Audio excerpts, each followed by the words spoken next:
नमस्कार दोस्तों, स्वागत है आपका हमारे चैनल पर। आज के इस खास वीडियो में हम आपके लिए पापमोचनी एकादशी की व्रत कथा लेकर आए हैं।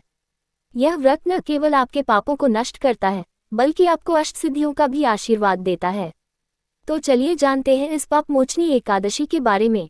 युधिष्ठिर महाराज ने भगवान श्री कृष्ण से पूछा, हे केशव, कृपा कर आप मुझे चैत्र माह के कृष्ण पक्ष में आने वाली पापमोचनी एकादशी के विषय में बताएं।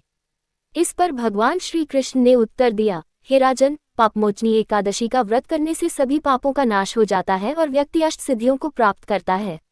अब पापमोचनी एकादशी की व्रत कथा के बारे में जानते हैं।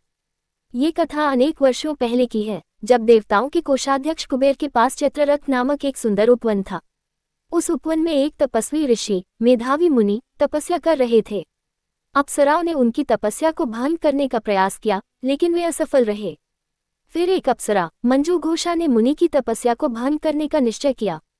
वह मुनि के आश्रम के पास मधुर संगीत बजाने लगी और मुनि मोह के वशीभूत हो गए। इस प्रकार वे अपने तपस्वी जीवन से भटक गए।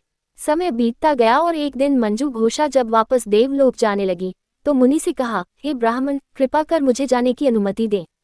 मुनि ने उसे रुकने को कहा, लेकिन जब मंजू घोषा ने मुनि से कहा कि समय बहुत बीत चुका है, तो मुनि ने हिसाब लगाया और पाया कि वह 57 वर्ष तक भटक चुके थे। तब मुनि क्रोधित हो गए और उन्होंने मंजू घोषा को श्राप देते हुए कहा, तुम पिशाच योनि में चली जाओगी। मंजू घोषा ने मुनि से क्षमा मांगते हुए कहा, हे मुनिवर, कृपा कीजिए, मुझे बचाए। तब मुनि ने कहा, तुमने मेरी तपस्या को नष्ट किया है, लेकिन चैत्र कृष्ण पक्ष में पापमोचनी एकादशी का व्रत करने से तुम्हें पिशाच योनि से मुक्ति मिल जाएगी। मंजू घोषा ने व्रत किया और वह पिशाच योनि से मुक्त हो गई। इसी तरह मेधावी मुनि ने भी पापमोचनी एकादशी का व्रत किया और उनके पाप नष्ट हो गए, जिससे वह फिर से तपस्या में रत हो गए। दोस्तों, जो भी व्यक्ति पापमोचनी एकादशी का व्रत करते हैं, उनके सभी पाप समाप्त हो जाते हैं और इस व्रत को पढ़ने और सुनने से व्यक्ति को सहस्त्र गौदान के बराबर पुण्य फल मिलता है।